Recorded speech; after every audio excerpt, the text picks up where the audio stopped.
জয় শ্ৰীৰাম।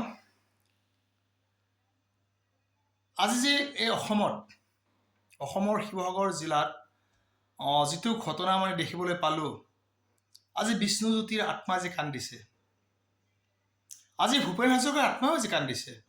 এইখন ৰাজ্যত কি হ'বলৈ গৈ আছে, হিন্দুসকলৰ ওপৰত প্ৰতিটো মুহূৰ্তত একাংশ বামপন্থী বুলি ক'লেও হয়তো ভুল নহ'ব, যিসকলে আজি ৩০টা সংগঠন বুলি কৈছে, যি ৩০টা সংগঠনে এই হিন্দীভাষী সমাজৰ ওপৰত এইটো বৰ্বৰ অত্যাচাৰ, এইটো মানসিকভাৱে যি অত্যাচাৰ, যিটো মানসিক ধৰ্ষণ বুলি হয়তো ক'লেও ভুল নহ'ব।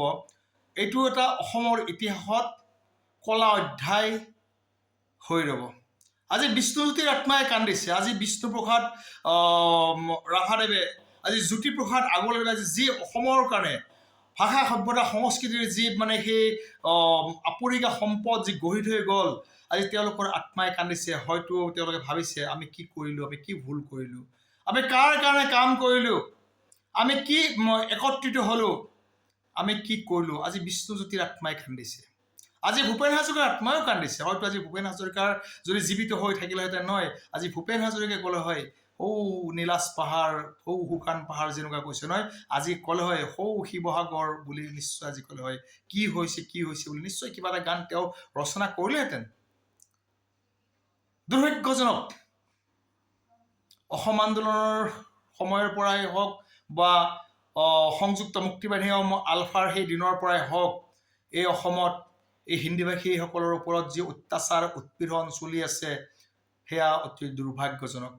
এই সংগঠনবিলাকে, এই ৩০টা সংগঠন বুলি কৈছে, ৩০টা নে ৩৭টা ৩৮টা সংগঠনৰ যি যৌথ বুলি কৈছে নহয়, তেওঁলোকে প্ৰতিটো মুহূৰ্তত এই অসমত হৈ থকা সনাতনী হিন্দুসকলৰ, ৰাভা হওক, বড়ো হওক, মিচিং হওক, গাৰো হওক, কোচ হওক, দাস হওক, কলিতা হওক, শৰ্মা হওক, যেতিয়া এই মোগলৰ সেই বীৰ্যধাৰী, সেই বংশধাৰীসকলে অবৈধ সন্তানসকল, যিসকল মোগলৰ বীৰ্যৰ পৰা এই ভাৰতবৰ্ষত অবৈধ সন্তান হৈ ৰল, মই সেইসকল মোগলৰ বংশধৰ ক'বলৈ গৈছোঁ।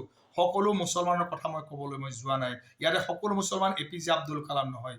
আৰু এইসকল বদন বৰফুকনৰ মই বংশধৰৰ কথাও মই ক'বলৈ গৈছোঁ, যি সেই বদনৰ বংশ হয়তো এতিয়াও আছে, বদন বৰফুকনৰ বংশ, যাৰ বাবে আজি এই শিৱসাগৰৰ যিটো এই লজ্জাজনক, দুৰ্ভাগ্যজনক বুলি ক'লে হয়তো ভুল হ'ব, লজ্জাজনক ঘটনা যিটো হ'ল, অসমৰ মাননীয় মুখ্যমন্ত্ৰী মহোদয় আপোনাক অনুৰোধ জনাইছোঁ, DGP জ্ঞানেন্দ্ৰ প্ৰসাদ সিং ডাঙৰীয়া আপোনাক মই অনুৰোধ জনাইছোঁ, এই কথাখিনিৰ ওপৰত এটা নিৰপেক্ষ তদন্ত হ'ব লাগে।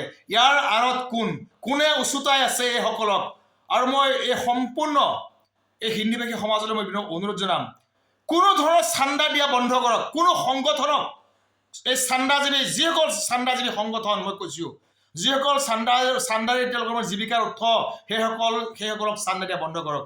আপোনাৰ অসমত আছে বিহু পাতক আপোনাৰ নিজাববীয়াকৈ, শংকৰদেৱৰ উৎসৱ পাতক নিজাববীয়াকৈ, ইয়াত কাকো চান্দা দি তেওঁলোকে বিহু পাতি হৈছে কৰক।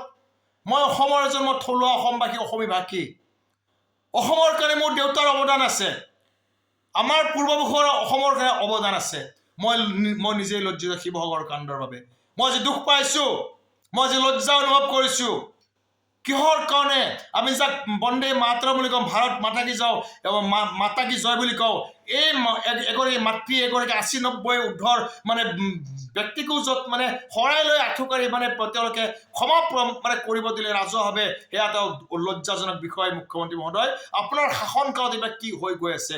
তেওঁলোকে যেতিয়া কোনোবা বড়ো ছোৱালী এজনীক ধৰ্ষণ কৰে, কোনোবা এজন কলিতা, কোনোবা শৰ্মা, অন্য নালাগে, অন্নময় বৰাক যেতিয়া ধৰ্ষণ কৰিছিলে, এই ৩০টা সংগঠন ক'ত লুকাই আছিলে? মোক তাৰ জবাব দিয়ক। এই শৃংখল চলিয়া নে উশৃংখল চলিয়াৰ যি এইবিলাক কথা কৈ আছে, কৰ্মকাণ্ড কৰিছে, মই কৈছোঁ ইয়াৰ উত্তৰ দিয়ক। অন্নময় বৰাৰ ধৰ্ষণ কাণ্ডৰ পিছত এই ৩০টা সংগঠনৰ নেতৃত্বধাৰী শৃংখল চলিহা বীৰ লাচিত সেনা প্ৰমুখ আপুনি কি কৰি আছিলে? আমাক উত্তৰ দিব।